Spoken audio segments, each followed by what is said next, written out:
Olá, povo de Deus, 22º domingo do tempo comum, 30 de agosto de 2020. Jeremias 20, de 7 a 9.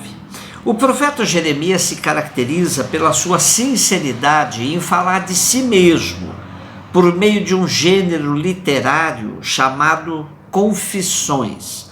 São várias. Hoje o nosso texto traz a última delas. E elas revelam sempre a cruz do profeta. Eu vou me servir somente de um texto do cardeal Martini interpretando a confissão de hoje. Diz ele: Deus se comportou com Jeremias como um homem que seduz a uma mulher e a atrai para logo apoderar-se dela e possuí-la. Me seduziste, te aproveitaste de mim, e agora eu te recuso. Não queria profetizar e tu me enganaste, fazendo-me crer uma coisa por outra. Me obrigaste a seguir-te sem dizer-me o que me esperava, e eu confiei em ti, mas tu me puseste em uma situação enormemente difícil. As consequências deste engano são dramáticas. Me arrependi de segui-lo, já não farei caso de ti, não posso mais. Devemos observar que, apesar de tudo, a lamentação se expressa como oração, por conseguinte, com espírito de fé. Se refletirmos atentamente no texto, nos damos conta de que são palavras de amor. De um amor apaixonado e irritado, justamente porque o profeta não consegue esquecer daquele que ama. Em todo caso, em cada confissão, Jeremias reclama do peso da cruz que carrega. Romanos 12, de 1 a 2. Dos dois versículos de hoje, podemos destacar uma recomendação típica do apóstolo: não vos conformeis com este mundo. Podemos dizer que Paulo, em linguagem de hoje, diria: fomos chamados para fazer a diferença. Não podemos repetir a mediocridade generalizada, pois o cristão deve mesmo transformar o mundo por meio da renovação espiritual, sabendo discernir, segundo a vontade de Deus, o que é bom, o que lhe é agradável, o que é perfeito. É claro que essa postura poderá acarretar cruzes na vida dos cristãos, mas é assim que seguimos Jesus no dia a dia. Essa oferta será um sacrifício vivo, santo, agradável a Deus. Mateus 16, 21, 27. O texto de hoje se compreende em conexão com aquele que está imediatamente antes, ou seja, quando Pedro reconhece a messianidade de Jesus e recebe de Jesus o elogio porque tal revelação é obra do Pai e não de um ser humano. Hoje, exatamente o contrário. Pedro é repreendido por Jesus por não pensar segundo os critérios de Deus, mas apenas como ser humano. Depois que Pedro tinha confessado que Jesus era o Messias, Jesus começa a mostrar a seus discípulos qual era o sentido do seu messianismo. Do capítulo 16, versículo 21 até o 20, versículo 15, Jesus vai mostrando claramente seu caminho e o que vai acontecer com ele. Ele não era um adivinho, mas sabia das consequências de sua prática. O anúncio de Jesus começa com 4 verbos: ir, sofrer, ser morto, ser ressuscitado.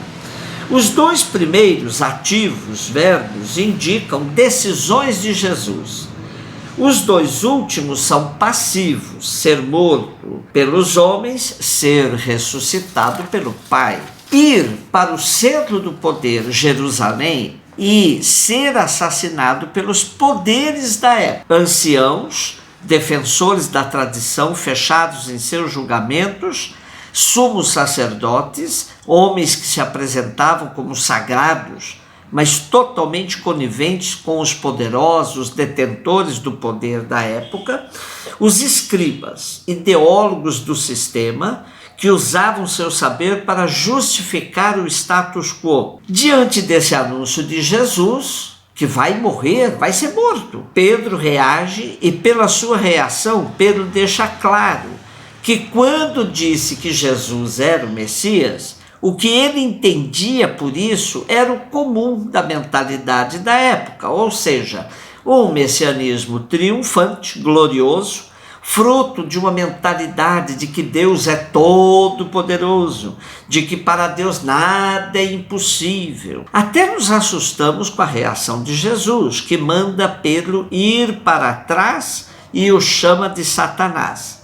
Esse ir para trás significa o lugar do discípulo, que é ir atrás do mestre. Significa que Pedro tem que começar o aprendizado outra vez. Não entendeu nada. E Jesus, que tinha trocado o nome de Simão para Pedro, indicando que ele era uma pedra sobre a qual edificaria a sua igreja, agora a mesma pedra tornou-se uma pedra de tropeço, revelando as ambiguidades humanas às quais todos estamos submetidos e sobre as quais cresceu e nasceu a igreja.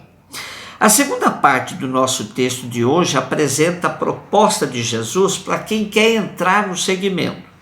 A primeira coisa que percebemos é que ninguém é obrigado a seguir Jesus, pois ele diz: se alguém quer me seguir. E logo em seguida vem as condições.